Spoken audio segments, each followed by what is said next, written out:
오늘은 교회마다 어린이 주일로 지킵니다.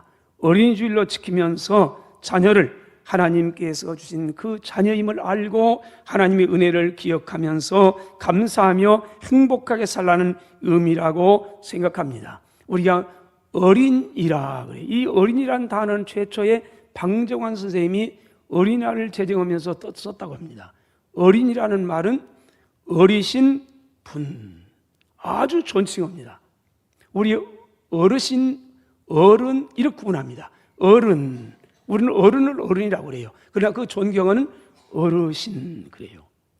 시편 127편 3절에 보라, 시는 그래요. 보라, 아주 감탄적이에요. 뭐요? 자식들은 여호와의 기업입니다. 태 열매는 하나님께서 주는 상급입니다. 여러분, 자식을 하나님의 기업이요 태 열매는 상급이라. 그러므로 하나님께 자녀를 보면서 하나님께 감사하며 살라는 겁니다.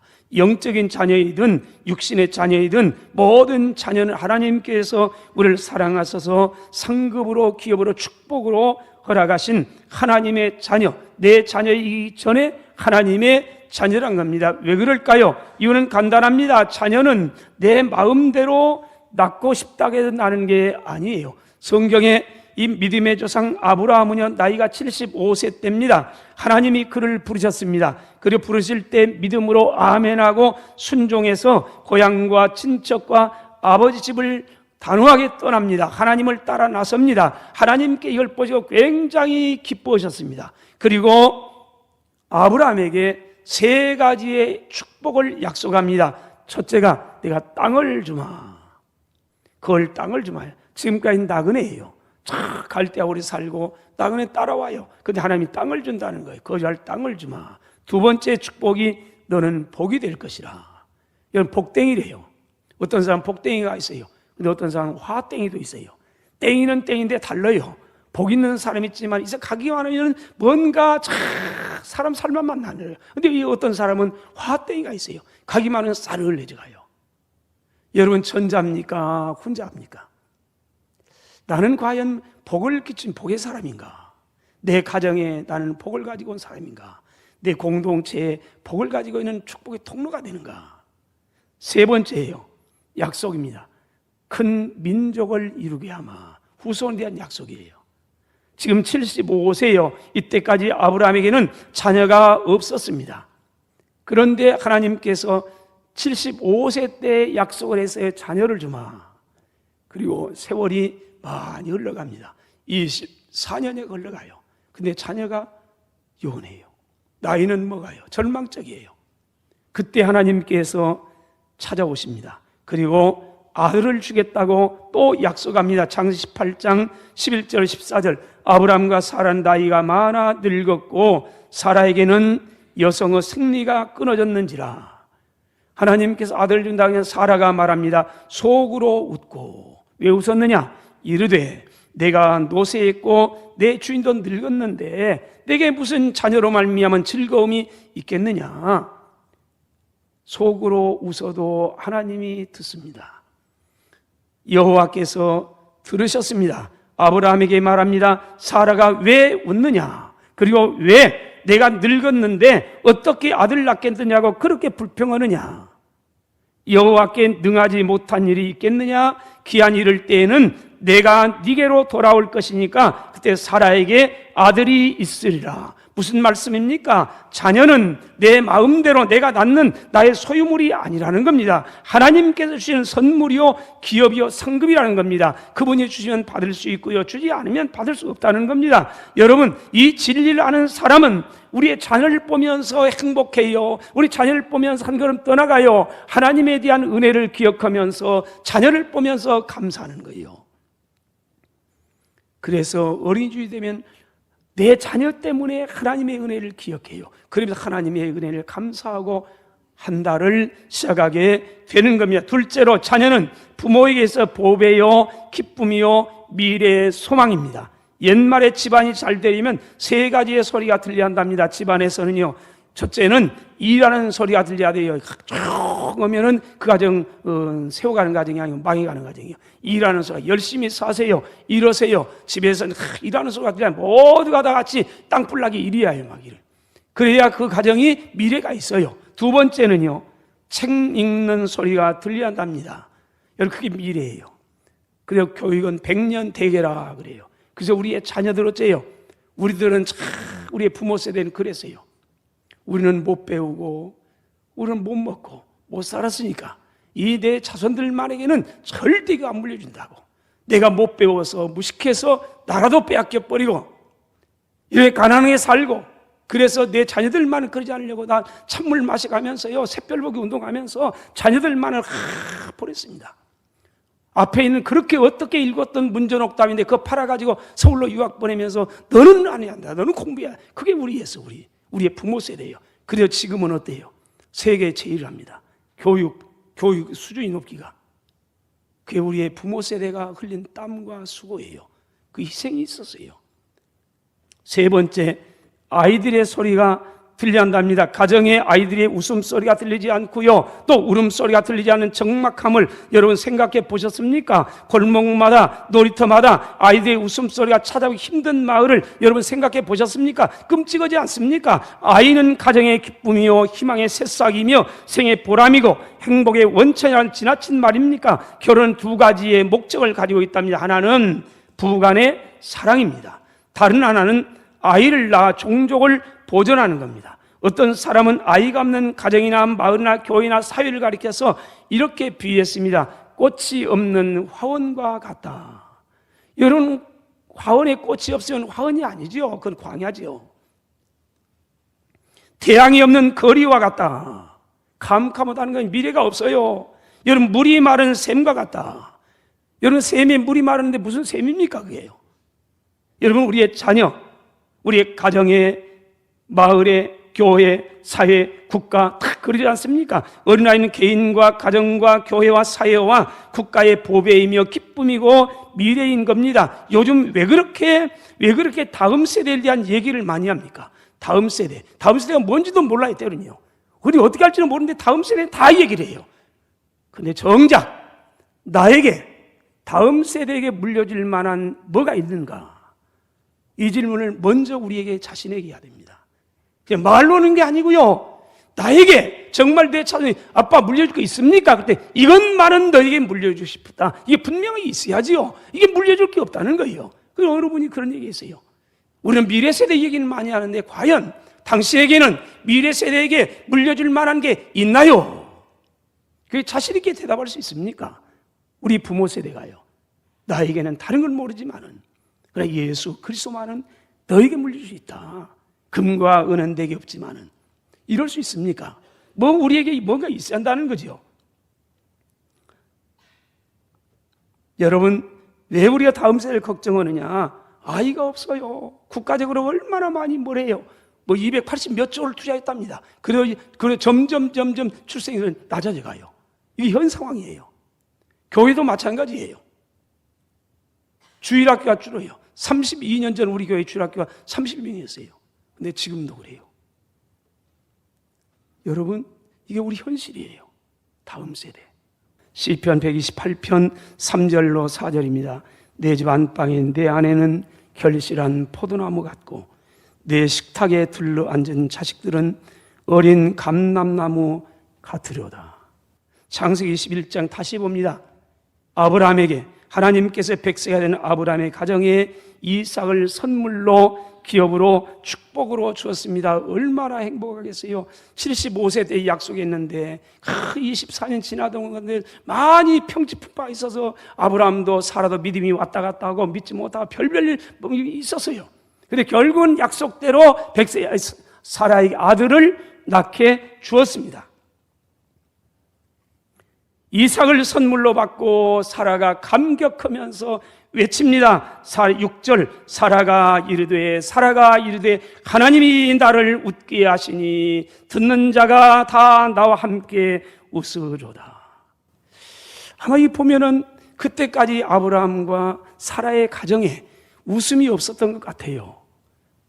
여러분, 흔히 그래요. 자녀가 없으면 웃을 일이 없어. 아브라함의 식솔들 많아서요.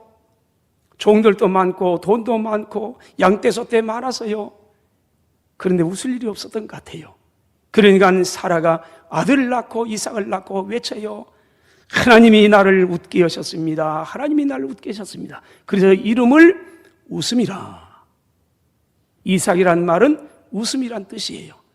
이삭을 보면서 사라가 아브라함을 보면서 하나님이 나를 행복하게 했습니다. 하나님이 나를 하여 웃게 했습니다. 아니 한 걸음 더 나가요. 나만 웃는 게 아니에요. 나를 웃게 하시니 듣는 사람이 다 나와 함께 웃을 겁니다. 여러분, 자녀는 나의 기쁨이요 부모의 기쁨만 아니라 온 사회 공동체의 기쁨이에요. 우리 교회의 기쁨이에요. 어른들의 기쁨이에요. 보기만 하면 다 행복해져 가요. 그냥 울어도 좋아요. 울어도 이쁘고 웃어도 이쁘고 다 그냥 좋아요. 그냥 좋아요. 그래서 건강해 잘해 고맙다 그런단 말이에요. 부모가 행복해요. 기뻐해요. 가정뿐만 아니라 교회와 사회와 국가의 기쁨이요 소망인 겁니다. 이처럼 소중한 하나님의 자녀요, 저와 여러분의 미래요 기쁨이 된 우리의 자녀, 여러분 잘 키워야 됩니다. 이게 책임입니다. 귀한 것일수록 보배일수록 책임이 막중한 겁니다. 여러분, 이게 우리 책임이에요. 그 두 가지를 해야 됩니다. 부모는 첫째, 먼저는 하나님의 자녀로서, 우리의 자녀이기 전에 하나님의 자녀로서 하나님을 경외하기 위해서 하나님 말씀을 가르치게 하는 겁니다. 여러분, 내 자녀라면 내 마음대로 내 생각대로 키울 수 있습니다. 그러나 만일 하나님의 자녀로 생각한다면 하나님의 뜻인 하나님의 말씀으로 양육해야 되는 겁니다. 잠언서 22장 6절의 지혜자는 말합니다. 마땅히 행할 길을 아이에게 가르치세요. 여러분, 아이에게 가르치래요. 마땅히 행할 길을. 여러분, 아이들은 백지와 같다고 말합니다. 막 태어나면 백지 손수예요. 여기에 누가 먼저 어떤 그림을 그리냐에 따라서 이 아이는 달라져 갑니다. 마귀가 그 안에 마귀 영상 가르치고 세상의 물질을 가르치고 세상을 그렇게 흘러갑니다. 그런데 이 백지에 하나님을 가르치고 삶의 길을 가르치고 사랑을 가르치고 이 백지에 이 그림을 그려놓으면 이 자녀는 나이가 먹어도 늙어도 그것을 떠나지 아니하리라. 행할 길을 아예 가르치세요. 그러면 늙어 이걸 떠나지 않습니다. 이게 부모의 책임입니다. 낳는 것만이 다가 아니란 말이에요. 책임이에요. 행할 길을 가르쳐라. 행할 길이 뭡니까? 지혜자는 행할 길을 마땅히 행할 길을 가르치세요. 그러면 나이 많아서도 늙어 그 길을 떠나지 아니할 겁니다. 근데 이 길이 뭐냐? 예수님께는 그 길에 대해서 말합니다. 요한 14장 6절, 내가 곧 길입니다. 주님이 그랬어요. 내가 길이라. 지혜자는 마땅히 행할 길을 가르쳐라. 주님은 내가 길이다. 내가 도다. 내가 길이요 진리요 생명이니 나로 말미암지 않을 아버지께로 올 자가 없느니라. 예수님이 길입니다. 하나님께로 나가는 길, 모든 인생이 걸어야 할 인생의 참된 길, 그게 도입니다. 길을 벗어나면 탈선이라고 말합니다. 신명기 6장 6절로 7절, 오늘날 내가 내게 명한 이 말씀을 너는 마음에 새기라. 부모에게 먼저 말합니다. 모세에게 하나님께서 말씀하신 이 말씀을, 내가 명한 이 말씀을 너는 너의 마음에 새기라. 먼저 가르치기 전에 내 마음에 새기랍니다. 여러분, 글도 쓰는 글이 있고 새기는 글이 있어요. 쓰는 글은 금방 지워져요. 우리 종종 그랬을 겁니다. 우리 학교 다닐 때 막 하다 보면 자전거를 타고 다닌단 말이에요. 자전거 타고 다닐 때 뭐래요? 근데 숙제가 생각나요. 얼른 손을 딱 썼어요. 집에 가서 봤더니 땀 나가지고 싹 지워졌어요. 그런 경험 배워요. 뭐지 지금 같으면 전화하고 뭐니까 알겠지만은 아무도 없네. 그럼 이거 어떡해요? 뭔가 아무리 봐도요. 그래서 쓰는 건 안 되는 거예요. 새겼다. 하나님 말씀을 저와 여러분들의 마음에 새기세요. 그래, 새겨요. 새겨놓으면 10년이 가고 100년이 가고 1000년이 가고, 아니 2000년을 가도요 그대로 있습니다. 우리 성지순례하다 보면 그런 경험을 절절히 해요. 우리 주로 소아시아의 7교회를 다녀요. 그런데 가서 보면 황성예터예요. 돌무대기밖에 없어요. 그런데 이곳이 어떻게 교회일까? 보면 뭔가 있어요. 그 문양이 있어요. 물고기. 여러분, 오래전에 우리 자동차 뒷면에다가 뭘 붙여가 다녔어요? 물고기 딱, 예수 믿습니다. 나는 예수 믿습니다. 보세요. 그거예요. 왜냐하면 물고기라는 단어 뜻이 예수 그리스도는 하나님의 아들 나의 구주입니다. 그 뜻이에요. 그 초대교회는 암호로 썼어요. 문제가 되니까 예수 믿다가 아는 걸 잡히면 팔각된 잡히면 죽을 수 있으니까 암호로 써요. 물고기를 딱 그려놔요. 그럼 아하, 예수 믿는 사람이 알아요. 근데 종종 그런 거 있어요. 뭔 기독교적인 문항이 새겨져 있어요. 이걸 보면서 이곳이 교회일 것이다. 여러분 새기세요. 저와 여러분에게, 부모에게 말합니다. 아이에게 가르치라. 전에 내 마음의 말씀을 새기세요. 그리고 가르치세요. 우리는 종종 새기지는 않고 머리로 알아요. 그러다 보니까 시간 지나면 나도 몰라요.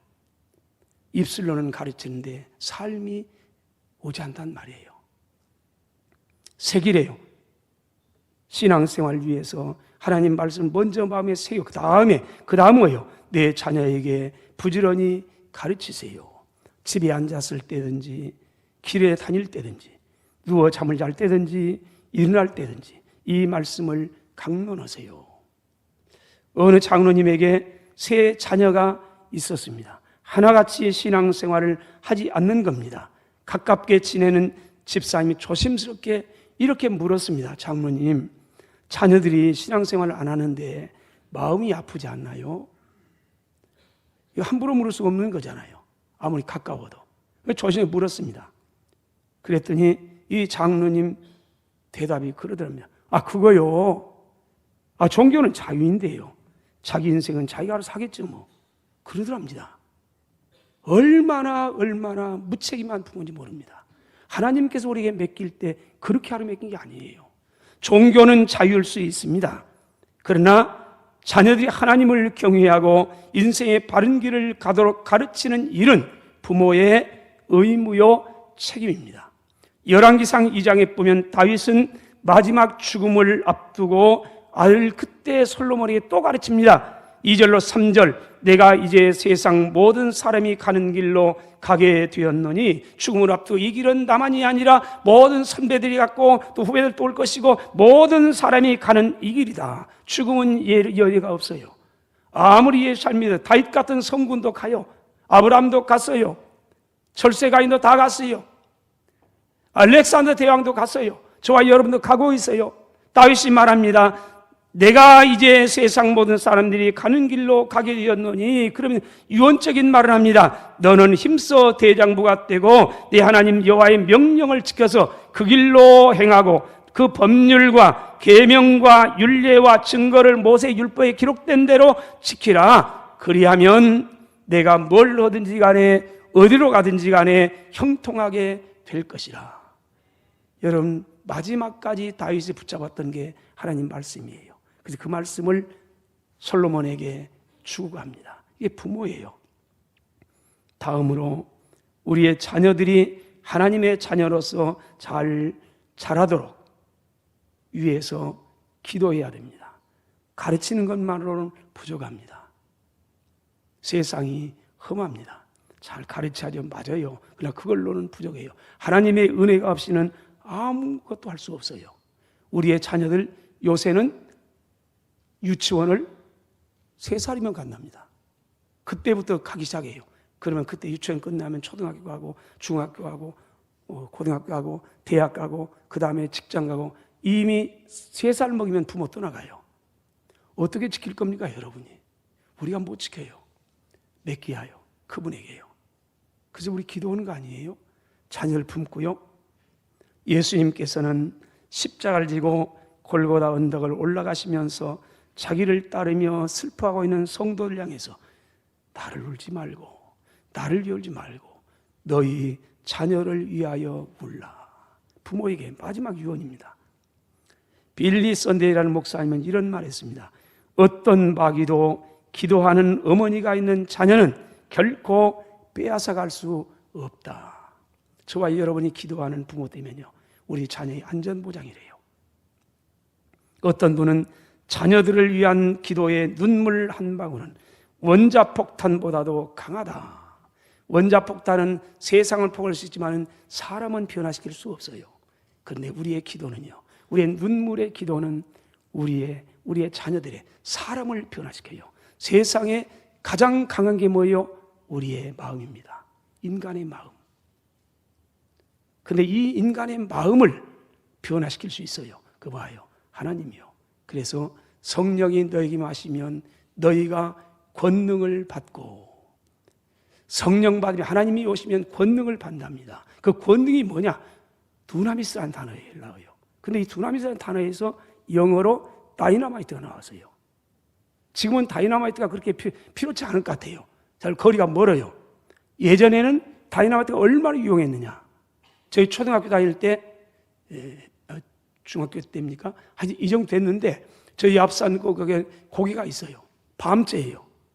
제가 넘어요. 근데 애기들이 그때는 소로길이었어요. 산길.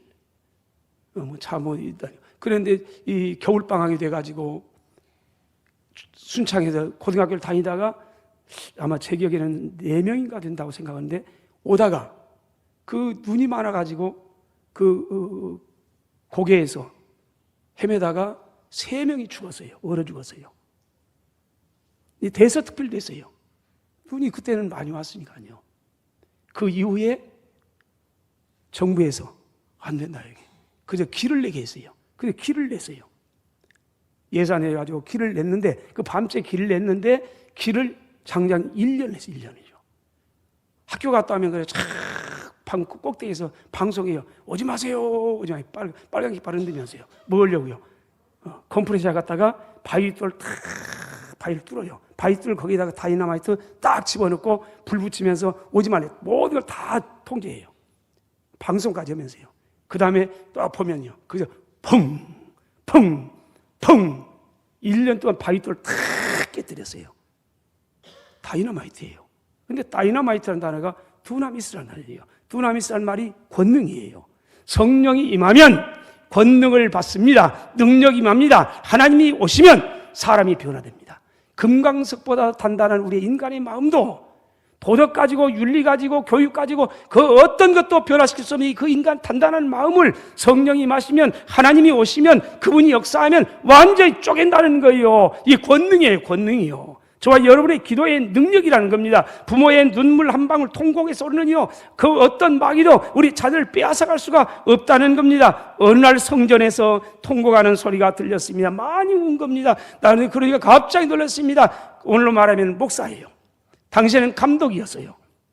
그래서 놀래가지고 예배당을 갔더니 한 성도 여성도 한 분이 통곡을 하면서 울고 있는 겁니다. 감히 깨울 수가 없어요. 그래서 뒤에서 가만히 기도하며 같이 기도하면서 있었습니다. 한참을 기도하다가 기도를 끝내고 돌았습니다. 그때 찾아갔습니다. 성도님 도대체 무슨 일입니까? 물었습니다. 그랬더니 그러랍니다.